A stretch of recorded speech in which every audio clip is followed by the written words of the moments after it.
नमस्कार मित्रों, मैं हूं आचार्य हरि सिंह शास्त्री और आप देख रहे हैं शिक्षा सनातनी। मित्रों, आज हम व्यंजन संधि में 7वें नंबर की संधि पढ़ने जा रहे हैं और उस संधि का नाम है परसवर्ण संधि।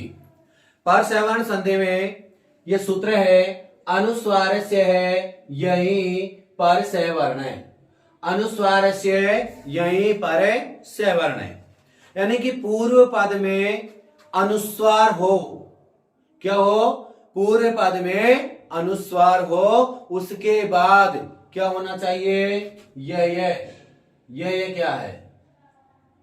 ये एक प्रत्याहार है और इसके अंदर कौन कौन से वर्ण आते हैं?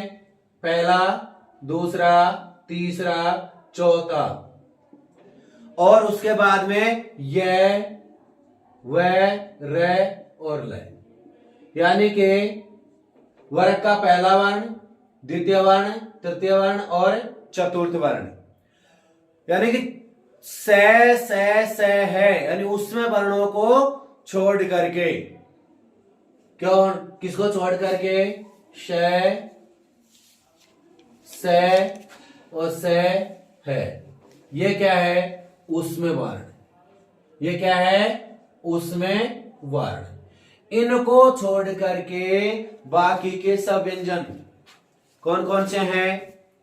पहला, दूसरा, तीसरा, चौथा और ये व र ल, यानी कि ये व र ल ये वर्ण आए तो अनुस्वार के स्थान पर क्या कर देते हैं? बाद वाले वर्ण के वर्ग का पंचम वर्ण कर देते हैं। जैसे अपना क वर्ग आ रहा है, उससे पहले अनुस्वार आ रहा है। अनुस्वार क्या आ रहा है? अनुस्वार। उसके बाद में क वर्ग, तो क वर्ग आ रहा है, तो क वर्ग का क्या करेंगे? पंचम वर्ण में क्या होगा? ग। च वर्ग में क्या करेंगे? ये। ट वर्ग में क्या करेंगे? ण। त वर्ग में क्या करना है? न। और प वर्ग आ जाए तो क्या करना है? मैं। कब करना है? उनका उच्चारण स्थान समान होना चाहिए, यानी अनुस्वार के बाद कोई भी वर्गीय व्यंजन आए तो अनुस्वार के स्थान पर क्या करने हैं? आगे वाले वर्ण के वर्ग का पंचम वर्ण कर देते हैं। यानी कि अनुस्वार के बाद यदि कोई भी व्यंजन आ रहा है तो आगे वाले वर्ग के को क्या कर देते हैं? ये पंचम वर्ण कर देते हैं। यह जो नियम होता है वो पद के अंत में कभी भी लागू नहीं होगा। यदि पद के अंत में यदि मैं हलंत है तो हलंत ही होगा, इसमें कोई नियम नहीं लगेगा। पद के अंत में यह नियम नहीं लगता है। पद के अंत में यदि पंचम वर्ण आ रहा है तो वो पंचम वर्ण ही होगा। ये कह रहा है यदि अनुस्वार आ रहा है, यह में क्या आ रहा है? 1 2 3 4 ये आ रहा है, तो उसको क्या कर देते हैं? परसवर्ण कर देते हैं, यानी कि पंचम वर्ण कर देते हैं। कौन कौन से आ रहे हैं पंचम वर्ण में? ग, ये, न, में ये आ रहे हैं। उदाहरण में देखते हैं, जैसे शांत है। क्या है? शांत है। शांत में क्या करना है? पहले तो साम प्लस त आएगा। यहां पर क्या आ रहा है? मैं के जस्ट बाद में क्या आ रहा है? त, यानी कि कोई भी व्यंजन आ रहा है तो हमने एक सूत्र लगवाया था आपको। वो सूत्र था मो अनुस्वार है। मो अनुस्वार है। यह सूत्र लिखवाया था। यह कहता है कि मैं को अनुस्वार होता है यदि बाद में क्या हो? व्यंजन वर्ण आता है। क्या है? व्यंजन वर्ण यदि बाद में आता है तो मैं को क्या कर देंगे? अनुस्वार कर देंगे। तो यहां पर मैं को क्या करना है? अनुस्वार करेंगे तो साम प्लस त हो गया। उसके बाद में ये सूत्र कह रहा है कि अनुस्वार को यही पर रहते, तो तय वर्ग आ रहा है यहां पर, तो तय वर्ग का क्या करना है, पंचम वर्ण करना है। तो अनुस्वार को पंचम वर्ण में किस में करेंगे, नए में परिवर्तन करेंगे। तो क्या बनेगा, सा आधा न है, इधर तय है, मिलाएंगे तो क्या बनेगा, शांत है। क्या बनेगा, शांत है। फिर से समझिए, शांत है, साम प्लस तय, यहां पर मैं को अनुस्वार कौन सा सूत्र कर रहा है, अनुस्वार संधि में पढ़ा था, मोह अनुस्वार है। ये कहता है कि यदि कोई भी व्यंजन वर्ण आए उसके पहले क्या आए, मैं हलंत आए, तो मैं को क्या कर देंगे, अनुस्वार कर देंगे। और यदि उस व्यंजन नहीं आता है, कोई स्वर वर्ण आता है, तो अनुस्वार नहीं होगा, वहां मैं का मैं ही रह जाता है। यहां पर अनुस्वार हो गया। अनुस्वार होने के बाद में अनुस्वार से यहीं पर शयवर्ण, यह सूत्र कहता है कि यदि अनुस्वार के बाद में यह प्रत्याहार आता है तो उसमें अनुस्वार को क्या कर देते हैं, नए में परिवर्तन कर देंगे, तो शांत है हमारा रूप बन जाएगा। एक उदाहरण और देखते हैं, जैसे उदाहरण होगा कुंठित है। उदाहरण क्या है, कुंठित है। यहां पर है कुम प्लस है ठित है, यहां पर दो संधि करेंगे तो अनुस्वार अनुस्वार संधि करेंगे, अनुस्वार। तो अनुस्वार संधि करने के बाद क्या बनेगा, कुम प्लस ठित है। इस सूत्र के नियम से परसेवण करेंगे तो यहां पर ठे आ रहा है, तो ठे से पहले अनुस्वार आ रहा है, उसको क्या करना है, इसमें परिवर्तन करेंगे ण में, कु ण ठी तय, मिलाएंगे तो क्या बनेगा, कुन ठी तय।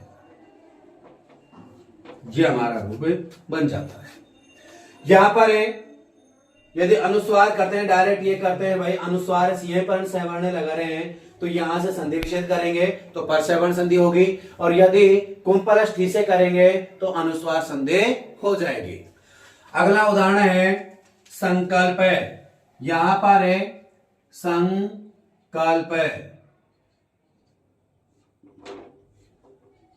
डायरेक्ट करेंगे यहां पर है, क्योंकि सम प्लस कल्प होता है, अनुस्वार संधि की जरूरत नहीं है, अनुस्वार सीए पर सवर्ण है, तो यहां पर कर देते हैं सं प्लस कल्प।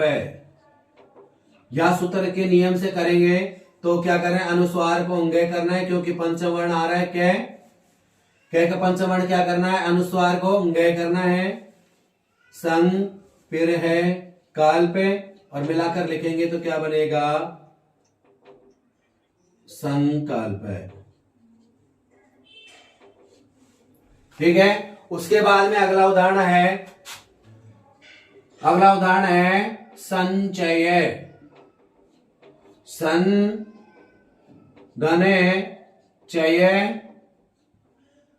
चय का पंचवर्ण क्या होगा, ये शन चय ये, मिलाएंगे तो क्या बनेगा, संचय। अगला है संगठनम। संगठनम का होगा संग प्लस गठनम। यहां पर अनुस्वार को क्या करेंगे, संग ठे न में, मिलाकर लिखेंगे तो क्या करेंगे, संगठनम। क्या बनाएंगे, संगठनम। क्योंकि जो आधा वर्ण होता है, कोई भी आधा वर्ण होगा, वो बाद वाले वर्ण यदि पूरा है तो उसमें जाकर के मिल जाता है। उसके बाद में अगला उदाहरण है पंडित। पंडित का क्या होगा, पम प्लस डीत, अनुस्वार को क्या करना है, ने, इधर डीत है, मिलाकर के लिखेंगे तो क्या बनेगा, पंडित। ठीक है। अगला उदाहरण है गुंजन। गुंजन कह दो या गुंजनम। गुम प्लस जन्म। अनुस्वार को क्या करना है, ये गु ये जे ने में, और मिला करके लिखना है तो क्या करेंगे, गुंजनम। गुंजनम। यहां तक समझ में आ गया होगा। अगला उदाहरण देखते हैं, जैसे कुंठा। कुंठा का संधि विच्छेद क्या होगा, कुन प्लस ठा। अनुस्वार को किसमें बदलना है, नए में, कु ने ठा, और फिर मिला करके लिखेंगे तो क्या बनेगा, कुंठा। ठीक है। अगला उदाहरण होगा, एक उदाहरण और लेते हैं, जैसे गुम्फित।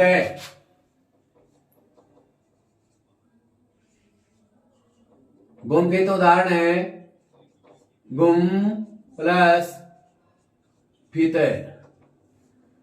यहां पर फे पंचवर्ण है, क्या करेंगे, मैं, और गुम इधर फित मिला करके लिखेंगे तो क्या बनेगा, गुम फित। क्या बनेगा, गुम फित। यह हमने आपको उदाहरण बताए। यह उदाहरण आपके समझ में आ गया होगा। आज के लिए बस इतना ही। देखते रहिए और लाइक एवं शेयर जरूर करते रहिए।